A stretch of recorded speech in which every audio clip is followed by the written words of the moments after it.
La méthode Ikigai, vous en avez sûrement déjà entendu parler. Vous vous dites waouh, ça a l'air top, mais vous savez pas par où commencer. Je vais vous accompagner en vous donnant un prompt pour transformer ChatGPT en un expert Ikigai pour vous accompagner à trouver le métier de vos rêves. En ce moment, je suis en train de me former avec Alexandre Ross sur la préparation d'une formation en ligne et il y a un passage dans ces modules qui parle de l'ikigai et je trouvais ça important de partager ça puisque avec ma femme, on s'est retrouvé devant cette magnifique illustration de l'ikigai. L'ikigai, c'est tout simplement une méthode qui permet en fait de trouver son épanouissement personnel en équilibrant le plaisir, les compétences par rapport à un marché et que c'est du sens pour nous et apporter de la valeur. Et ma femme m'a dit: «OK, mais comment on procède? Est-ce qu'il y a une formation pour, ou des guides?» Et je lui ai dit: «Écoute, on va tout simplement structurer un prompt pour ChatGPT qui va nous aider et ça va être notre expert en Ikigai qui va nous accompagner là-dessus». Donc voici, le prompt qu'on a construit avec le contexte, le rôle, la mission, les conditions et format, ce qui nous permet vraiment d'avoir quelque chose qui va nous apporter des résultats pertinents plutôt que d'avoir juste dit c'est quoi l'ikigai et puis de commencer à discuter. Là, dans l'exemple, on a écrit « Je suis une entrepreneuse qui souhaite confirmer mon projet business indépendant. Voilà, j'ai 42 ans et je suis titulaire d'un Master 2 en création numérique avec une solide expérience en l'histoire de l'art et je suis passionné par la décoration d'intérieur et la création artisanale. » Donc là, on donne déjà un peu de contexte sur qui je suis, l'âge que j'ai, en gros l'expérience et ce qu'on aime. Et ça, vous allez pouvoir le personnaliser en fonction de vous. Donc vous faites simple et de toute façon, après, les questions vont vous guider et vont vous permettre de donner plus de détails pour travailler. Et pour le reste du prompt, on reste sur quelque chose d'assez classique où on va donner le rôle en disant tu es un expert de la méthode Ikigai depuis de nombreuses années, ça suffit. Après, le reste, il sait faire. La mission, donc là, on va lui demander de poser des questions pertinentes sur chacun des 4 parties, le plaisir, la compétence, le sens, le marché, étape par étape. Et pour chacun des domaines, on lui demande de faire des rédactions structurées dans la vue de préparer un document final qui va nous servir en fait de nouvelle vision qu'on va pouvoir imprimer et ou garder dans son bloc-notes, son Notion. Et au niveau des conditions, là, on va lui demander un peu plus, on va lui donner un peu plus d'informations. Là, en particulier, je lui ai demandé 6 questions pertinentes et non redondantes pour chacun des domaines. Et on va travailler ensemble pendant une période et je lui demande aussi que s'il a un manque d'informations, il pose des questions, n'hésite pas à faire des retours critiques sur des choses qui pourraient sembler inappropriées et contre-productives dans le travail qu'on fait, voilà, pour vraiment rester pertinent. Et au niveau du format, eh ben, on lui demande de préparer des documents finaux qui seraient au format Markdown, donc c'est un format de texte, mais avec une structure qui permet d'identifier les textes, les paragraphes, les bullet points, facile à copier-coller dans votre document Word, dans votre Notion, ainsi de suite. Donc pour revenir sur la méthode Ikigai, c'est simple. Vous allez lancer votre ChatGPT, donc ChatGPT 3.5 ou ChatGPT 4 de préférence parce qu'il va être plus pertinent. Là, j'ai inséré l'image, mais vous allez voir, c'est pas forcément nécessaire. Ce qui est important, c'est vraiment le prompt. Donc là, ici, il est recopié et on a lancé la conversation. Donc là, il me dit qu'il est prêt à travailler et c'est sur ce premier prompt, j'avais pas précisé le nombre de questions. Donc effectivement, il m'avait donné 3 questions par partie.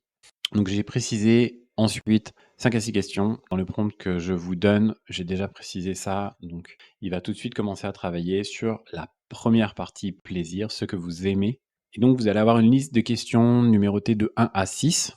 Et ce que vous faites simplement, c'est que vous rédigez les réponses de 1 à 6 et vous lui envoyez. Alors vous allez me dire, waouh, mais c'est écrit en français, c'est écrit en chinois. Effectivement, ma femme étant chinoise, on a pris la décision de pouvoir communiquer plus facilement sur ses désirs et ses envies dans sa langue maternelle. C'est pour ça que j'ai écrit en chinois ma langue maternelle pour faciliter mes idées et tu devras traduire et me répondre en français. On a travaillé comme ça. Elle a pu facilement ajouter des précisions par rapport à la question supplémentaire qui était posée pour ensuite, quand on était content de ce qu'il nous avait donné, de passer à la section suivante qui était les compétences. Donc là, pareil pour les compétences, 6 questions ont été posées, des questions qui nous ont semblé très pertinentes et qui nous ont vraiment permis, surtout ma femme, de pouvoir réfléchir, se poser tranquillement. On a pris le temps, on était en vocal avec le micro pour faire la dictée. Donc c'était vraiment comme si elle échangeait avec un professionnel. Et ça, c'était vraiment cool. Et au fur et à mesure des parties, on s'est dit, bah, pourquoi pas en fait, pour, la partie sens, avoir la version française et la version chinoise des questions.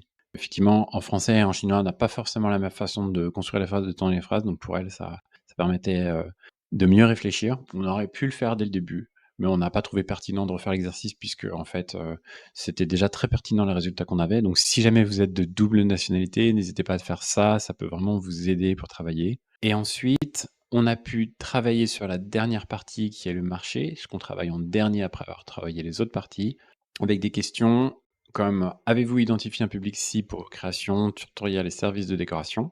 Quels besoins spécifiques de vos clients potentiels pouvez-vous satisfaire avec votre offre? Ainsi de suite. Pour mieux vous imaginer la façon dont on a travaillé, on avait enregistré la fin de notre échange avec ChatGPT en vocal, donc comme ça vous donne une petite idée, et on se retrouve juste après. Donc, première question auquel on va répondre, on va mettre un point, et on va répondre à avez-vous identifié un public cible pour vos créations, tutoriels et services de décoration? 我的受众大概应该为一些年轻的母亲、学校，父亲当然也有。 Allez, on balance. Voici un résumé de votre plan pour le marché. Public cible, vous ciblez les jeunes parents, les écoles, les enfants pour les cours de bricolage pendant les vacances, ainsi que les jeunes ayant un budget limité qui cherchent à obtenir un bon effet décoratif à moindre coût. Qu'est-ce que tu penses, toi, de ce résumé? Est-ce que tu veux qu'on l'ajuste? C'est bien comme ça. Ok. Est-ce qu'il y a des éléments qu'il a retirés et que tu aurais trouvé intéressant à ne Il pas a retiré retirer? quelques petites choses, mais rien de grave, c'est dans le sens. Oui. C'est pas vraiment. S'il retiré, je trouve qu'il a raison parce que c'est pas vraiment nécessaire. Voilà, d'accord. Tu trouves qu'il a été pertinent dans la sélection des informations Oui, à retenir? oui. C'est une bonne nouvelle. Des fois, on dit beaucoup de choses pour pas grand-chose. Oui. aussi. Clairement. Donc, vas-y, c'est le récap. Plaisir. Ce que vous aimez. Vous trouvez une grande joie dans la création artistique, en particulier le dessin des végétaux, de fleurs et l'observation de palettes de couleurs. Il a raccourci les informations. J'ai une dernière démo à te faire, on va voir s'il y arrive. D'après l'illustration fournie dans le prompt initial, remplace les 4 domaines par les phrases que tu viens de me choisir en conservant le style d'illustration original. Tada! Regarde, il est en train de créer une image. Et là, on sait que ChatGPT en français, Dall-E, il a un peu de mal à écrire. En général, ça finit bien en rigolade parce que l'image, elle est complètement insensée. Bah voilà, c'est joli, mais il s'est perdu, le pauvre. C'était sûr que c'était au-dessus de ses compétences, mais franchement, il a bien travaillé sur la partie D'écriture, c'est vrai. d'écriture, de réflexion, sur l'ikigai, au niveau de l'infographie. On repassera plus tard. Voilà, donc je vous donne à présent le résumé de cette session de travail qu'on a eue par rapport à notre objectif. Je suis allé un peu vite dessus parce que c'était pas forcément nécessaire de vous expliquer tout l'échange qu'il y a eu, mais ça nous a permis d'obtenir pour le plaisir donc 5 points qui résument ce qui est important pour elle, ses compétences avec ce qu'elle peut mettre en avant, ses forces, le sens, pourquoi elle a envie maintenant de se reconvertir et faire ce nouveau métier d'entrepreneur. Le marché sur lequel elle va travailler, bien sûr, ça va demander d'affiner derrière les personas, de travailler sa niche pour être pertinent par rapport à toute la masse de personnes qui peuvent proposer des services similaires. Vraiment se différencier. On a demandé à ChatGPT d'écrire des phrases simples pour représenter les 4 parties. Donc pour le plaisir, passion pour la création, l'art et la décoration d'intérieur, compétences, expertise en design, histoire de l'art et multiculturalisme. Pour le sens, l'enseignement, la durabilité, la transition culturelle et les valeurs familiales. Pourquoi ça? Oui, c'est bien d'avoir tout l'ensemble de l'ikigai complet, mais ça permet d'avoir un rappel simple et visuel. Et on a demandé à Dall-E de récupérer, de s'inspirer de l'image qu'on avait insérée au début et d'insérer ces phrases dans un visuel. Donc on voit que c'est pas du tout ce que j'attendais. Il a essayé tant bien que mal d'insérer ces courtes phrases. Il faut, je pense, attendre un petit peu que le logiciel évolue.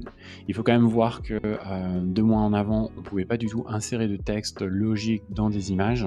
On ne le peut toujours pas dans Midjourney de façon cohérente. Là, avec DALL-E 3, on peut le faire, mais il faut rester simple dans les textes qu'on lui demande de mettre. Si jamais vous réussissez à avoir de meilleurs résultats d'insertion de texte dans des infographies, n'hésitez pas à partager un commentaire.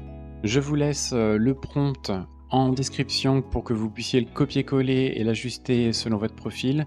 Si vous avez trouvé le contenu intéressant, n'hésitez pas à laisser un petit pouce sur la vidéo, ça aide, abonnez-vous à la chaîne. J'espère que cela vous a aidé, n'hésitez pas à me laisser en commentaire si vous avez eu des découvertes sur vous-même et sur le futur métier que vous pourriez faire en transition.